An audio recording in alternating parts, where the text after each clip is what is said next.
The Biophilic Leadership Summit is the only multi-day conference entirely dedicated to biophilic projects, principles, and research, bringing together the top industry leaders in an intimate, natural setting to network, build partnerships, and learn from each other. This year's summit will explore biophilic placemaking and how we can use biophilic principles to promote health, happiness, and vitality in public spaces. In addition to fascinating presentations, delicious farm-to-table meals at Serenbe, and cocktails, this year's summit will feature a selection of biophilic experiences like forest bathing, bird watching, and more. So join us in Serenbe for the 6th Annual Biophilic Leadership Summit from March 24th to March 26th, 2024. Learn more about the summit and register today at biophilic.summit.com.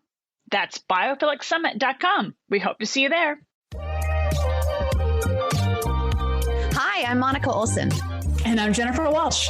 And you're listening to the Biophilic Solutions Podcast, where every other week we sit down with experts and thought leaders across industries in order to explore the innate connection between humans and nature and why we need nature to thrive. We truly believe that in order to tackle the global environmental problems we're facing, we as humans must reconnect to the natural world and come to a better understanding of how we fit in and how we are so interconnected. So in every episode, we'll interview new guests that help us uncover and highlight nature-based solutions to get us on a path to greater health, tackling climate change, and ultimately getting outside and connecting with nature. So let's get to today's episode. Hi, Jennifer. Hey, Monica. So we took a little time off for the 4th of July holiday, but we are back today with another fabulous guest. Yes, we are. So today we are diving into a topic that is really fascinating and maybe completely unexpected for a podcast that's all about nature. It's transportation and highways. Okay. Why on earth are we talking about transportation on a podcast called Biophilic Solutions? So it goes without saying that we are big advocates for using alternative modes of transportation, walkable cities, getting out in nature. You hear us talking about ride sharing, public transit whenever possible.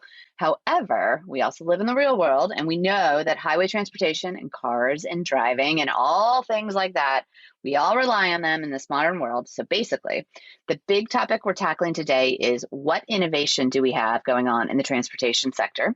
And how can we make our roads and highways safer, more resilient, and really a focal point for clean and renewable energy? And dare we say, can we make a highway biophilic? I love that. Okay, you're so right. So to that end, there are some incredible solutions to reimagine our highways right at our fingertips that I think many people aren't aware of or haven't even considered. Our guest today is Allie Kelly, Executive Director of the Ray. The Ray is a stretch of highway just south of you, Monica, that is a living laboratory for some of the most exciting ideas in transportation. They are really reimagining what our highways could look like if they only implemented common sense, climate positive solutions like installing solar panels, underutilized spaces like right-of-ways, planting pollinator habitats rather than resource intensive turf grass, and installing solar powered electric vehicle chargers at rest stops. Allie is a friend and neighbor, and she has a wealth of knowledge about how we can make highways of all places safer, more resilient, and even carbon neutral, if you can believe it. Yes. So let's get to our conversation with Allie Kelly. Welcome back to Biophilic Solutions. Allie Kelly is here with us today from the Ray. She's also my neighbor, so I get to see her not really in person today, right? You're at the Detroit airport in between flights right now, Allie? That's right, Monica. I wish I was in Serenbe. You're coming back. I wish I was there with all of you. What are you talking about? Now I'm super jealous. Listen, open invitation all the time, guys. I know. Allie, we're so excited to have you here today. I bet a lot of people don't know about the Ray that are in the general industry, the general public. And so I want to hear a little bit about what is it? What's your boilerplate? But then I really want to hear about you and how you became executive director of the Ray. And then we'll dive into all the incredible things that you guys are doing, because it is a net zero highway, which I've never heard before, right? I don't think anybody quite understands what that means, but it is the future. I'm going to hand it off to you, Allie. Awesome. Thank you, Monica, for having me and the Ray on the show. I'm really excited to share our work and the motivation behind what we're doing on the nation's interstate system. So the Ray is, first of all, a nonprofit organization. We're a public charity founded in 2015, and we're mission-oriented around better outcomes in transportation, specifically net zero highways, which we define as zero carbon, zero waste and zero deaths in transportation. And just fundamentally, we believe that the technologies already exist today. The tools are in the toolbox for there to be better outcomes in transportation and for the infrastructure to enable modern mobility and transportation that will be net zero. So we believe that not only is this attainable, but these goals are already enabled by the technology and the infrastructure space. So therefore, our challenge is to help transportation agencies to move towards infrastructure technologies and to accept that these goals are within reach today. We're currently working in 25 states with nearly 36 transportation agencies at the local, state, and federal level. So in a short period of time, this has become a national movement, but our hometown is Georgia. And in fact, there's an 18-mile stretch of Interstate 85 in the general vicinity of LaGrange and West Point, Georgia, right before you get to the Georgia-Alabama state line and the Chattahoochee River. And that 18-mile corridor on Interstate 85 is now known informally as the Ray Highway.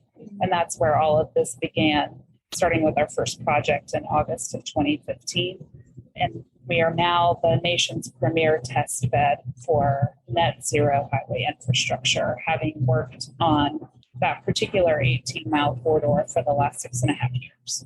Amazing. And I love to surprise people that it's coming out of Georgia.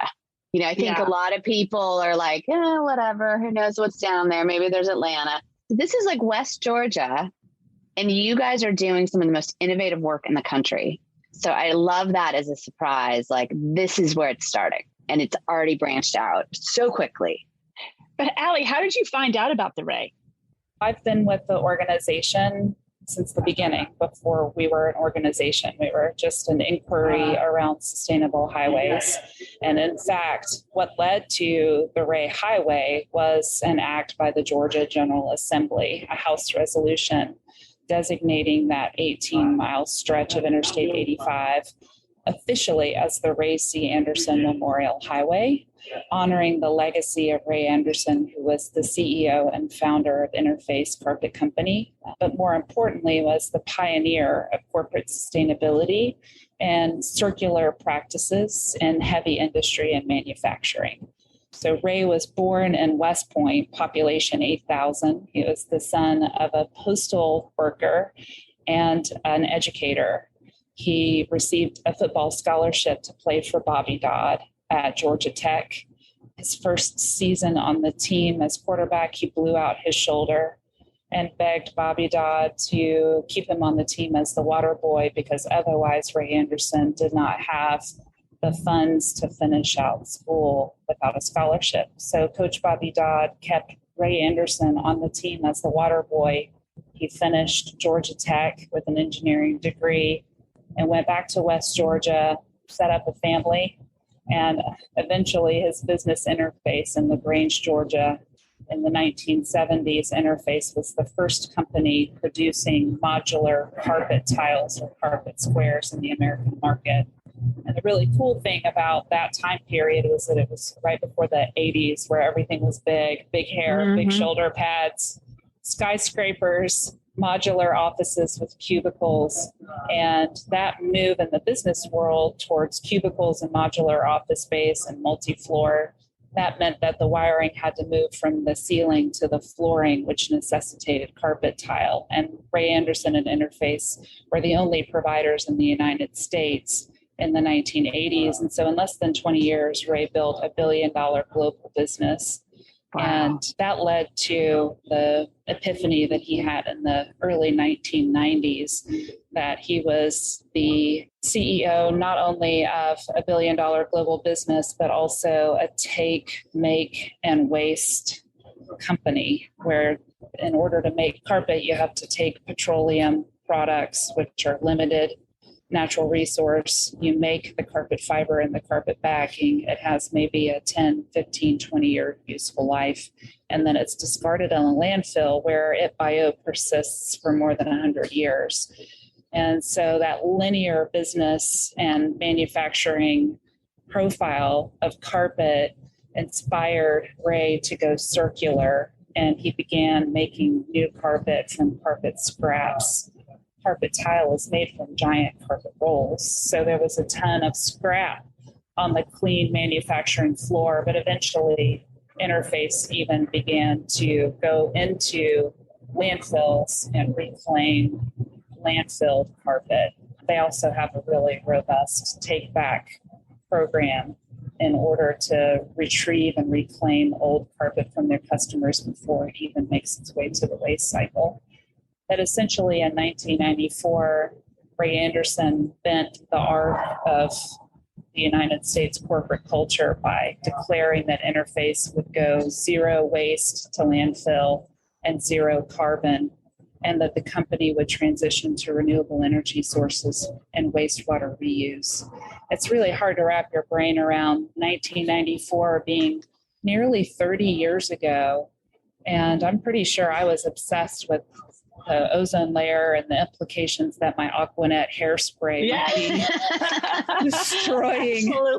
destroying the planet. And Ray Anderson's stake in the ground was to decarbonize a Georgia-based carpet company.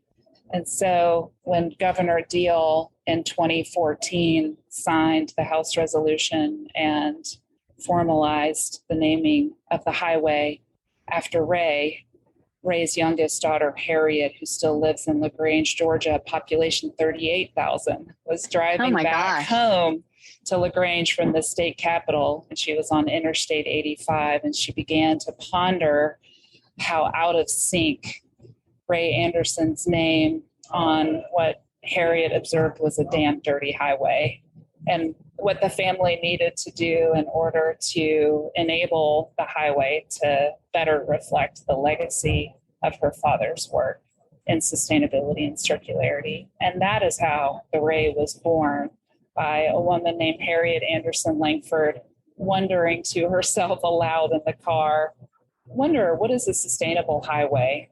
What would that look like? And how much better would that be? It is so cool. And I do love that word. I've heard the story where she's like, I don't know if Daddy would feel good about his name on this highway, but she did something about it because it was such an honor. They were really trying to honor him. But what she realized, it was sort of a disconnect. But now fast forward, what is it? 8 years you guys have been doing? Wait, no, 2015, right? So it's like fast forward, what started out was a question is an incredibly robust mission. And I hadn't been on the website in a while. You know, obviously we've known each other for a while, but I couldn't believe all the initiatives on there. And so do you want to start out with the first thing that made sense? Because there's a couple really big concepts that I think, you know, all of us driving on the highways would recognize, but maybe don't understand. So if you want to just pull up one of your first, what are we going to do with this thing to start? What does a net zero highway look like? And what would be that first initiative?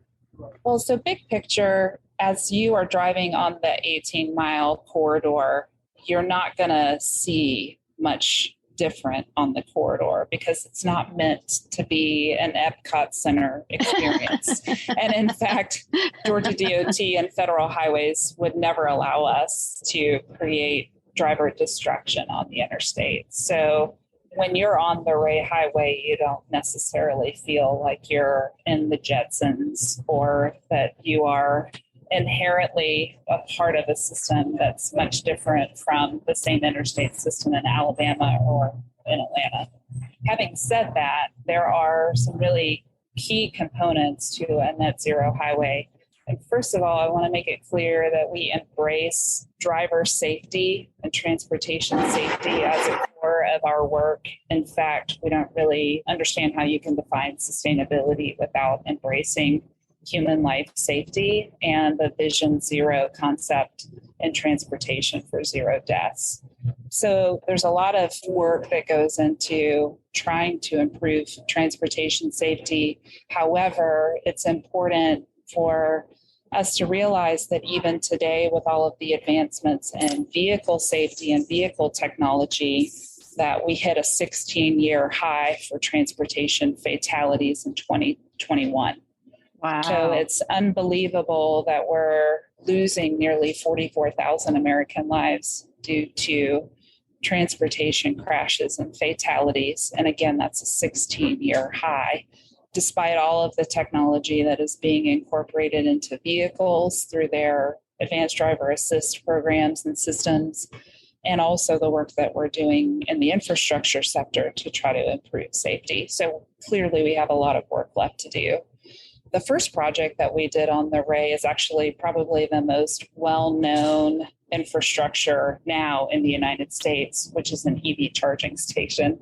So our first EV charging station was incorporated at the rest area on the northbound lanes of I-85 at the Georgia-Alabama state line. It was a 50 kW charging station funded by Kia Georgia, and it has 12 solar panels associated with it. So it is solar-powered EV charging, or PV for EV, as it's known. And ours was not only one of the first charging stations on the interstate system at a rest area, but definitely the fastest charge and the first solar-powered or clean energy-powered EV charging stations on the interstate system. During the COVID year in 2020, we upgraded that EV charging station, and it now offers 175 kW to most drivers. That's on the CCS side. So there are two cables, one that provides a charge via a CHAdeMO cable, and the other side is CCS. On the CHAdeMO side, you're limited to between 80 and 100 kW just because of the technology.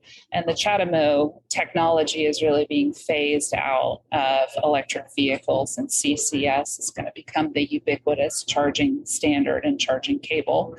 So we're excited that we'll be able to offer 175 kW to most electric vehicles as those new models are released over the next decade. In fact, I saw recently the news that the April 2022 figures show more than 2 million electric vehicles in operation in the United States, which is a significant increase.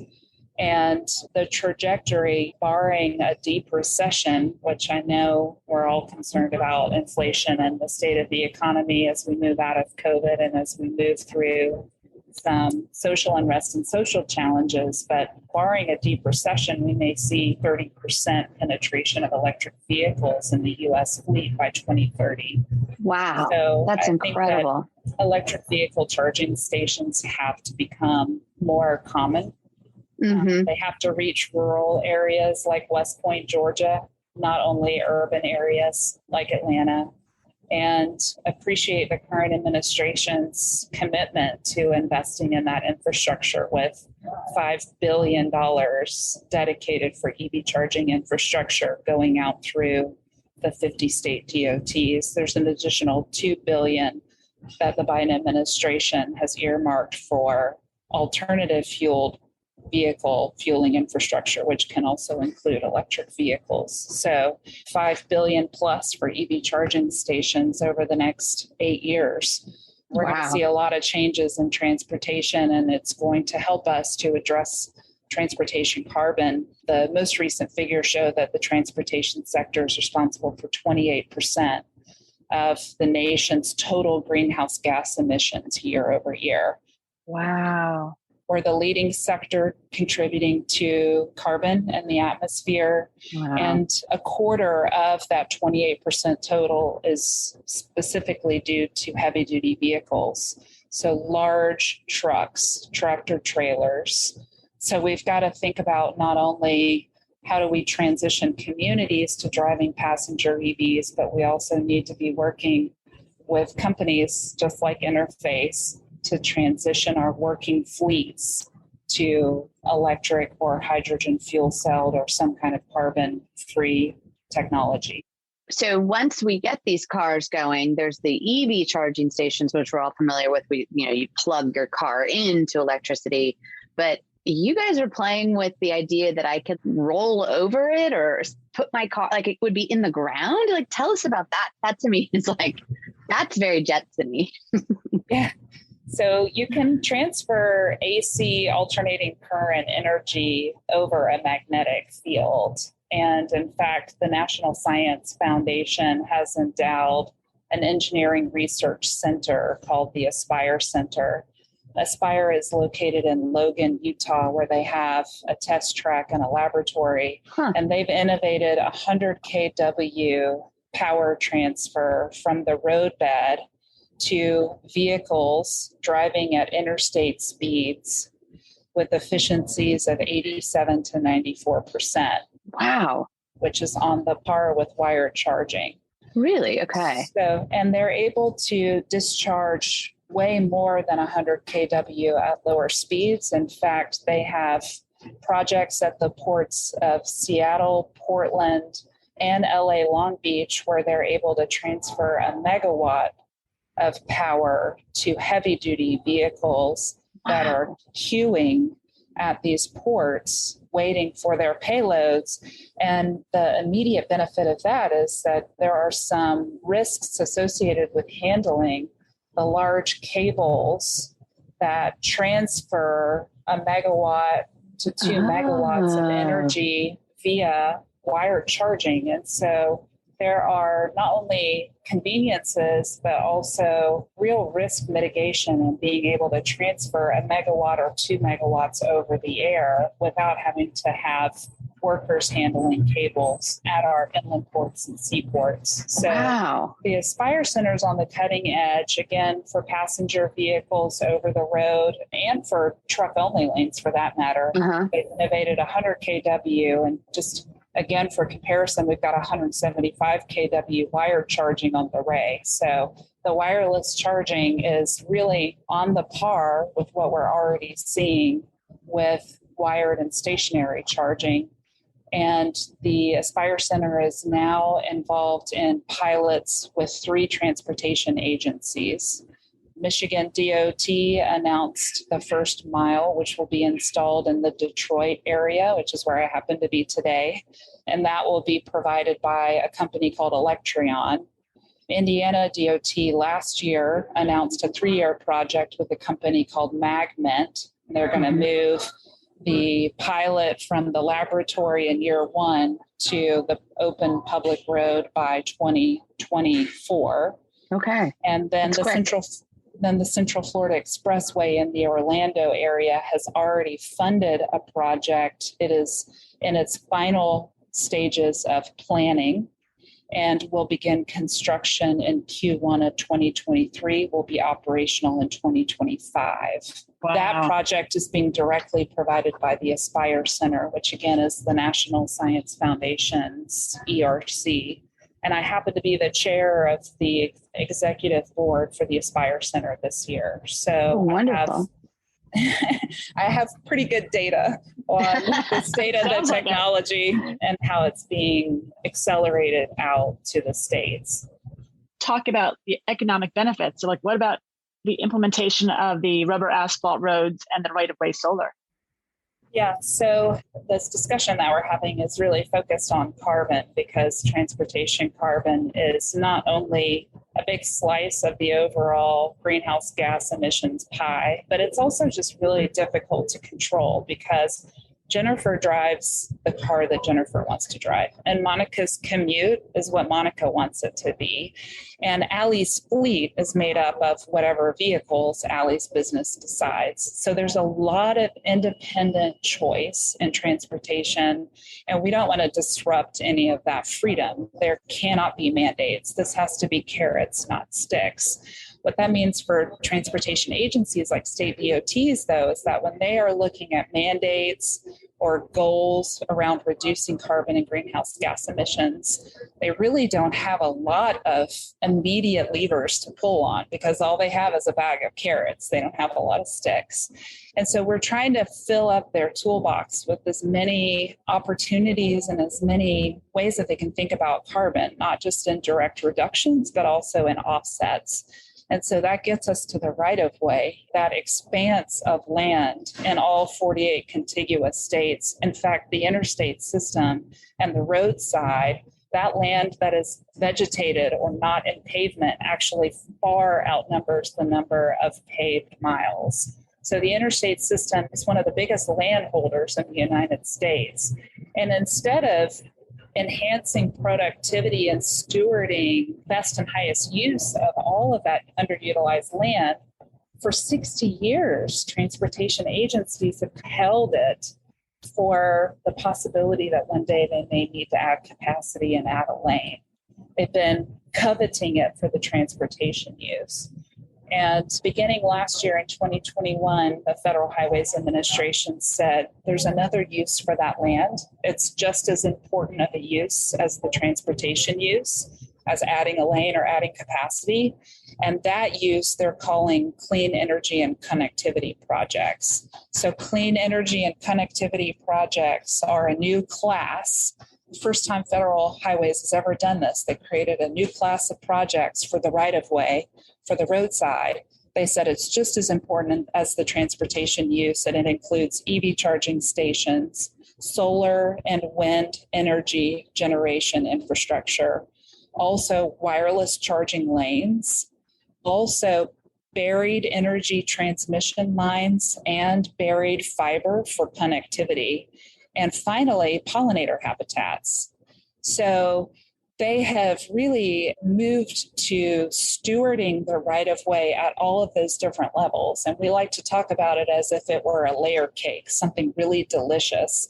And in the South, we take the 3-layer cake and we turn it into a 7-layer cake because we can pack more icing into it. And that's really what Federal Highways has done with the right-of-way. They've said, well, on the surface of the roadside, you can have EV charging stations connected to solar arrays, and you can have pollinator habitats under those solar panels and around those solar panels. And then underground, we can go in with fiber for connectivity to address the digital divide and to enable connected and autonomous vehicles. And we can co-locate that with an expansion of the nation's energy grid. And so they've opened the door. They've given the permission slips and all the green lights. And what it takes now is for a charity organization to walk softly next to transportation agencies to help them plan and analyze and procure those projects and hold their hands during that process, because you have to understand transportation agencies are full of transportation experts. They don't know energy grid infrastructure. They're not familiar with solar panels. You're not talking their language when you start talking about native perennial plants that provide habitat for bees and butterflies.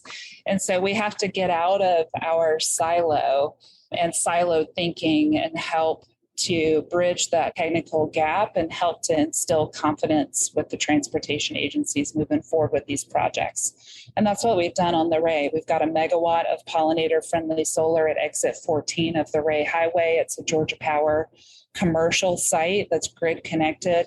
And then we also have worked with Esri to develop a solar mapping tool for the roadsides that uses the transportation agency's own data sets, their own information about their road widths, their road center lines, their parcels on the roadsides, and we can plan solar arrays in a very accelerated fashion because Esri has gifted the Ray with this amazing GIS mapping tool. And so when you say it's one of the largest landowners, which I think is fascinating because we don't think of it that way because it's not contiguous. It's like all of these little strips that are on the side, but some are wider with tons of beautiful bushes and trees. But to your point, they're not being utilized. They can't be a playground, right? We can't have kids, out there. Probably can't have farming because of the chemical runoff, but we could do solar arrays. So do you know what the number of acres are? And I know that you've given me data in the past that solar, how much it could power the cities that it's in. Like, it's a really interesting thing that it is a completely underutilized area, but talk a little bit about that.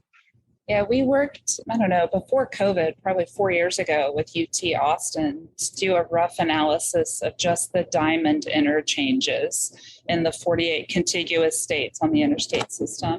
And that rough analysis found nearly 53,000 acres of roadside land that would be suitable for solar development. And we projected that those 53,000 acres could produce enough energy to power 12 million electric vehicles in the country. And we try to express it in that sort of tangible way, because you can clearly power electric vehicle charging stations with solar arrays. We've done it. That was our first project 7 years ago, in fact. So not only is it feasible, but it's also just a great opportunity to put roadside solar to use. We can build EV charging hubs and power it with that solar and use backup battery storage to make it resilient and to make it something that is people have confidence in that infrastructure always being available for them to use.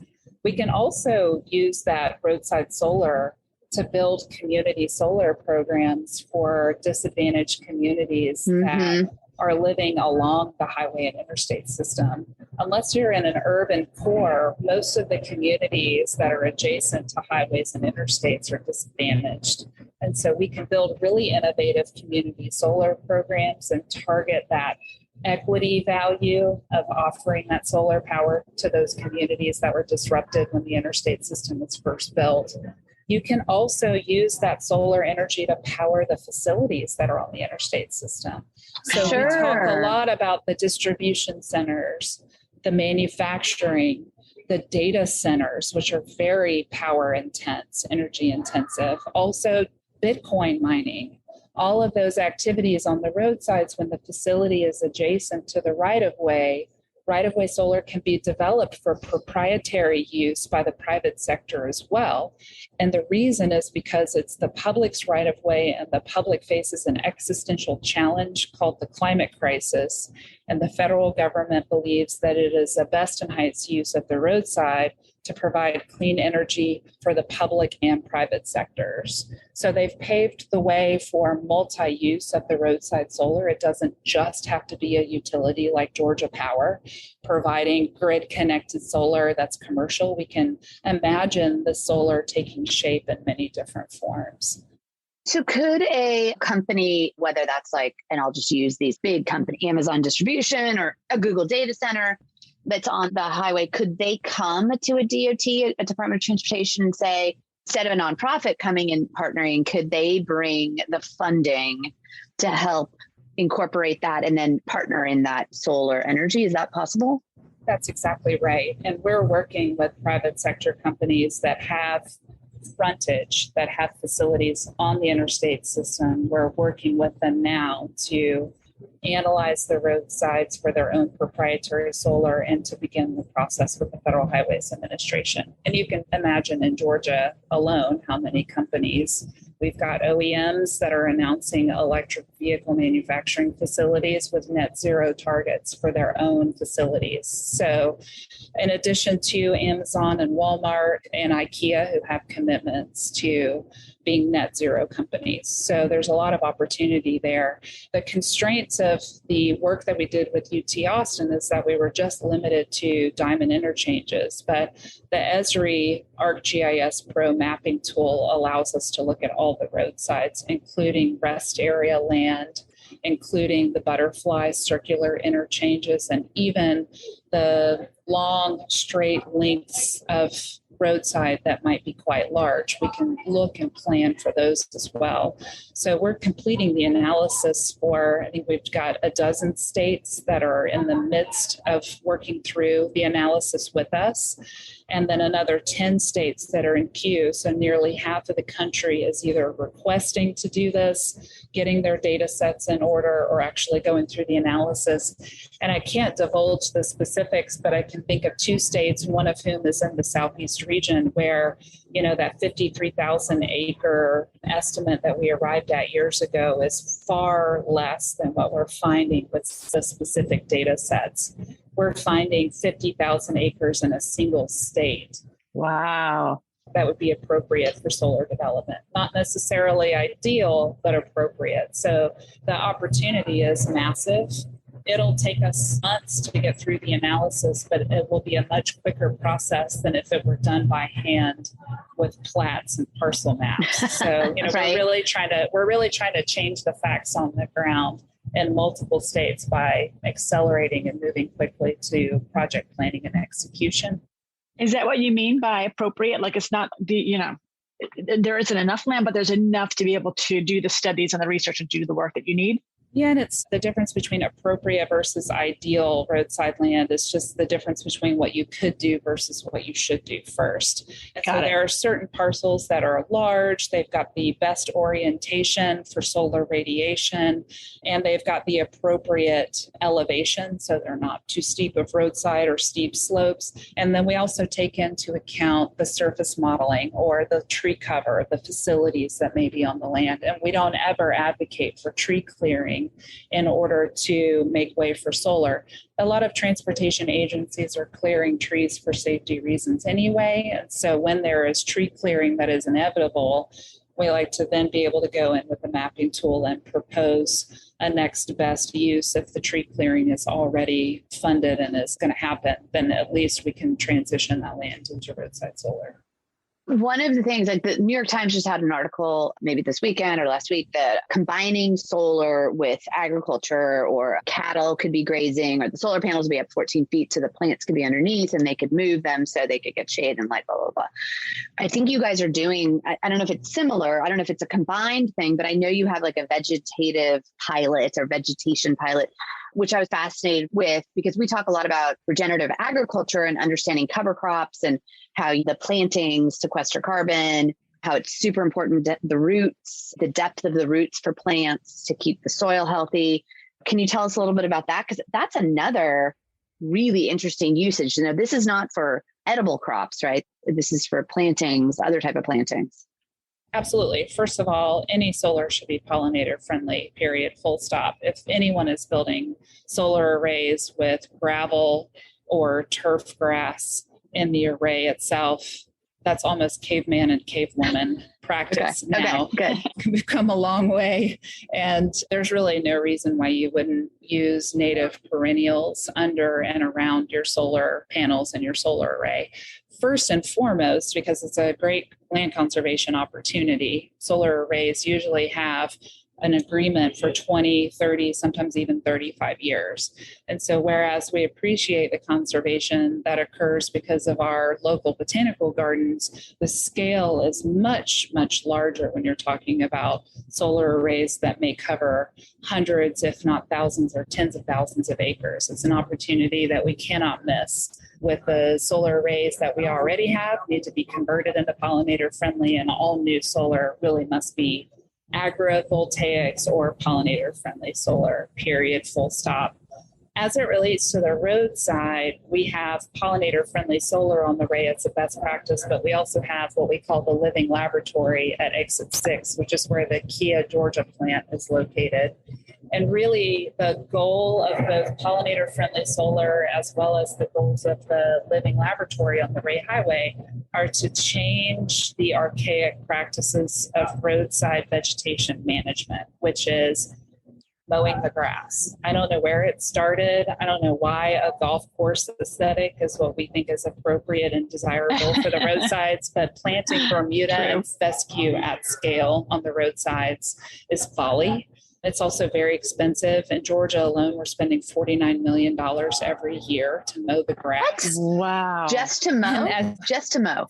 Just to mow. As you know, that's like a crime. Turf grass has like a 4-inch root system. And so when you're talking about climate extremes, when you're talking about intense heat, prolonged drought, when you're talking about flash flooding and severe storms, winter storms, and severe rainstorms and rainfall, turf grass is not your first line of defense for resilient vegetation management. And as a result, we end up having extensive erosion, which leads to sedimentation of our waterways because the roadside vegetation approach is outdated and illogical, really. And so how do we move that paradigm? How do we shift the paradigm towards planting native perennials that do not need to be mowed every 6 to 8 weeks over the spring, summer, and fall? And how do we incentivize transportation agencies with economic wins and with carbon? And so just as we were talking about electric vehicle charging infrastructure can drive down transportation carbon as the fleet electrifies, and roadside solar can provide good carbon offsets for transportation agencies who are looking for more ways to reduce carbon, we think that soil restoration is an important opportunity for state DOTs and other transportation agencies to start investing in now. And how we go about that is by planting perennial native plants with deeper root systems, mowing those roadside vegetation less often, and reducing or eliminating the chemical sprays that are applied for weed control on the roadsides. Over time, a change in practice for roadside vegetation management will result in healthier soils, which will result in more direct carbon sequestration in those soils. And so we're trying to get transportation agencies excited about soil. And again, fascinating. These are left-hand turns, right? This is not like an easier way into a right-hand turn. These are left-hand turns and paradigm shifts, but getting DOTs interested in the soils because the soils sequester carbon, and it's another tool in the toolbox for transportation agencies saying and showing that they're addressing carbon in their sector. So fascinating to me. I feel like every conversation we have goes back to soil, even in your line of work, right? It's like that for behavioral change. It doesn't happen overnight. It's going to take years, but it's that education of like why soil matters even for our highways. That's fascinating to me because I never really thought about it, but it's so, so important. And the habitats matter to everyone because we need bees and butterflies and bats and other pollinators to power our food system. In Georgia right now, the blueberries and the peaches, they don't happen without pollinators. And so we all have a vested interest in pollinator habitat, but really trying to find the direct incentive for transportation agencies to get interested in soil. And we think that carbon sequestration over this decade will be the opportunity for transportation agencies to think and act differently when it comes to roadside vegetation and the soils, because it's actually going to become more and more valuable to them than just adding another lane. Right. And it's like thinking back, Jennifer, you mentioned like the economic, they could clearly start to understand if there's a solar panel there, there's an economic benefit. I'm putting this on my roadway. There's a value to that energy, but I think it's a miss probably that the US or other countries aren't putting value on the soil or value on vegetation that sequesters carbon. But one thing I think, and I don't know where you guys are on it, that I had read is that you were doing a pilot with a certain type of grain that maybe you could be harvesting, that you could be growing the grain on the roadside, harvesting the grain, but it wouldn't be for food use. It would be a raw material source that could go into toilet paper, baby diapers, or kitchen napkins, or whatever. Is there somebody like, I know we have Georgia Pacific here, like, is there somebody that is interested in that? Because then now we have a commodity potentially that we're growing on there, because we know that money talks, that when we can put dollars against something, for better or worse, that's where we see value. And so are you seeing that as a way to kind of start having that conversation rather than just like, hey, it's good for the world? Yeah, that's right. The idea first came to us from Kimberly Clark. Kimberly Clark has a manufacturing facility on the Ray Highway, and they produce disposable consumer goods. So toilet paper, paper towels, baby diapers are produced at the facility. And one of the early conversations we had with Kimberly Clark was about feedstocks and how they were relying more on bamboo and wheat straw as feedstocks for their disposable consumer goods. And so, of course, we went to Georgia DOT and suggested that we grow bamboo on the roadsides. And they said, oh, go back to the drawing board, think again. And so then we started to think about wheat straw. And that is what we have been working on for years now. We've even planted a perennial grain called Kernza, which is a darling of Patagonia now. They're making beer, they're making cereals, and they're starting to make clothing out of the fiber produced from Kernza. It's a Eurasian ancient perennial.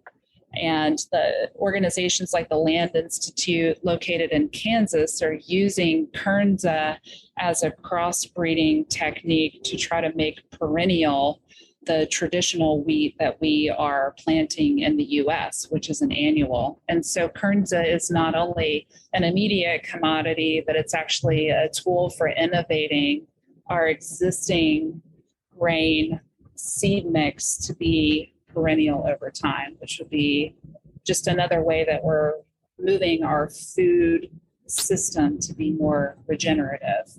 We also, for the first time this year, have cultivated rye on the roadsides. Oh. It's not ever for just one thing, right? I mean, we are looking at plant types that will be native, or if they're not native, they won't be invasive, right? So they'll play well with others in the sandbox. We need them to be resilient and tolerant of climate extremes, and we need them to be very good at holding the soils from erosion and sedimentation. So having that really robust root bed, even with Kernza, you get roots growing at the surface of the ground. It creates a root mat, not just a root bed, but a mat at the surface of the soil, which is really interesting when you're thinking about eroded steep slopes on the roadsides. So there's a lot that we can continue to learn. And I think that some of the people who are doing this at the edge of the spear are people like Harry Lopes, Lopes, over in the UK. He produces solar with conservation habitats. So he looks at the endangered habitats in the UK, like the heathlands, and he repeats that habitat in his solar arrays where appropriate, where regionally appropriate. So looking at not only agrivoltaics and pollinator-friendly solar, but also thinking about solar arrays on the roadside as an opportunity to conserve and expand endangered habitats where regionally appropriate.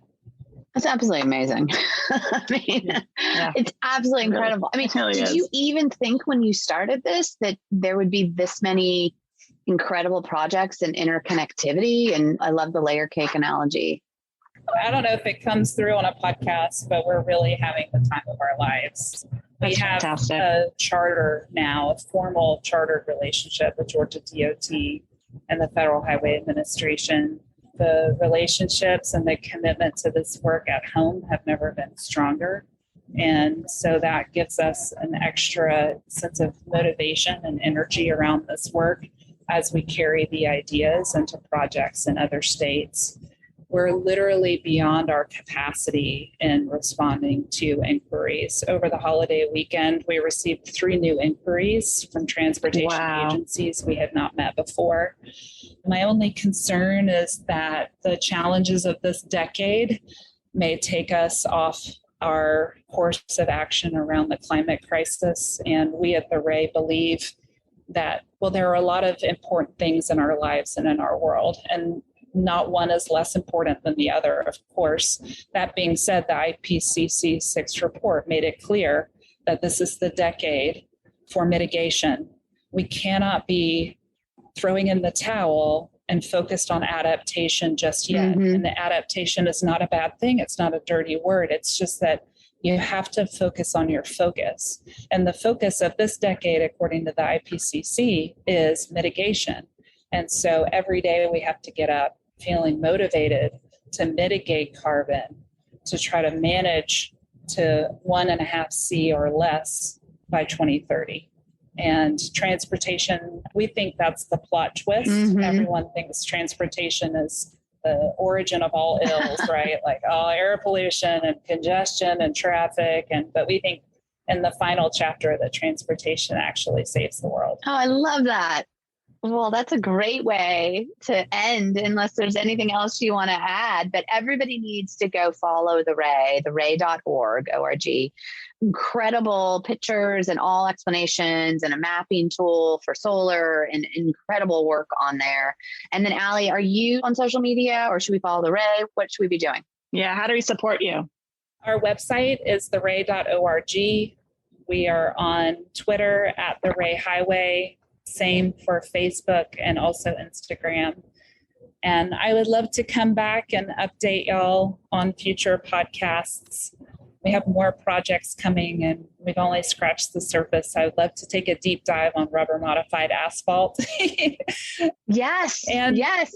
And smart Sign highways, if you'll invite me back soon. We're all about the nerdy, the nerdier, the better, Allie. You know I'm like, how do we share these cool ideas that nobody even knows? Because it's the little things, right? It's these like, what? Who knew that I could do something with the highways here? And so then how can I champion my representatives or city council members to sort of understand that this exists and then make the change. I mean, just that $49 million to mow the grass. Yeah, that's huge. Like, it makes me want to cry. Yeah. Like, what could we be doing with, once we convert it all, then it becomes a money maker. And so then to your point about all those neighborhoods that are adjacent, how could we reinvest that as a nation, taking these public goods? And to me, I'm like, I'm going to go into politics and run on that. I hope that y'all never drive on the interstate on your next road trip. Don't look at the roadsides the same way ever again. I hope that with new imagination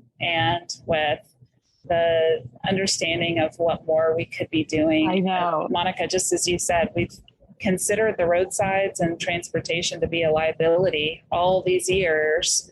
And it's time to flip the script and see the opportunities and the real productivity, the real money that we can make, and the real change that we can make using what we already have. It's already in the public's hands. Well, you've given us hope, Allie. Thank you. It's beautiful. Yeah, and really a lot of hope and a lot of learnings. I didn't, I know so much about the rate. I know so much about you. And when Monica and Katrina talked about having you on, I knew certain things, but you just opened my eyes in so many ways that are so exciting because I feel like there's so much potential and opportunity ahead. So I'm here to help support you in any way that I can too, as well as our podcast here. So thank you for being a part of the show today. We really appreciate it. Thank you, ladies. Thank you so much. Okay, so that was fascinating. There are so many things I think I didn't even realize we could do with our highways and roads to make them not only more resilient in the face of climate change, but also safer for all of us and less harmful to the environment. I know. She really, at the end there, said we really need to re-look at our highways in a different way. And I can't get over the $49 million we spend every single year in Georgia just to mow the turf grass, which is really doing nothing for biodiversity. It doesn't help absorb water or prevent flooding. And, it's just a complete waste of space that just having grass like that. It's actually quite maddening. Yeah, it really is maddening when you think about it, especially when there are so many easy and cost-effective ways to do it. Planting pollinator habitats, for example, is so great for rebuilding biodiversity. And many of those plants have deeper root systems, which make soil healthier and more absorbent. Factor in the cost saving from a maintenance perspective, and it's like, why aren't we doing this everywhere in the world? It just makes such common sense. Exactly. And I really was struck by the way that the Ray balances those sort of common sense ideas with lo-fi solutions, right? Such as cutting edge technology, like, of course, we should have solar paved highways. So electric vehicle sales are already on the rise and they're going up. Imagine how many people would be more inclined to go electric for their next car if they could just charge it while they're driving it, which is so cool to me. I think even people who don't necessarily consider renewables or solar is something that they wanted to have in their day-to-day would be enticed by something like this. So true. And the one thing we touched on but didn't really get into is rubber roads. So the idea to repave worn out roads using a mix of recycled tires and asphalt, there's so many benefits of doing this. For one thing, reusing scrap tires reduces the hazard of tire dumps, but those roads can also cut down on noise pollution and increases road durability and longevity by as many as 20 years. I know. And then why aren't we doing that everywhere? Exactly. So to see all these amazing things that the Ray is doing and to support their work, head over to theray.org. Also, while you're there, make sure to educate yourself on their other initiatives so you can advocate for them where you live, because there's so many solutions that are good for the environment and cut costs, which is a real win-win. Absolutely. Okay. We'll be back in a couple of weeks. So we'll see you soon, Monica. Thanks so much for listening. And if you're enjoying the podcast, we would love for you to follow us on your favorite podcast app, give us a 5-star rating, and please leave us a review. It really goes such a long way towards helping us reach a wider audience and sharing these amazing interviews and solutions with the world. Absolutely. So thanks so much for following and reviewing the podcast, and we'll be back with another amazing interview in 2 weeks. You're now a part of the Biophilic movement.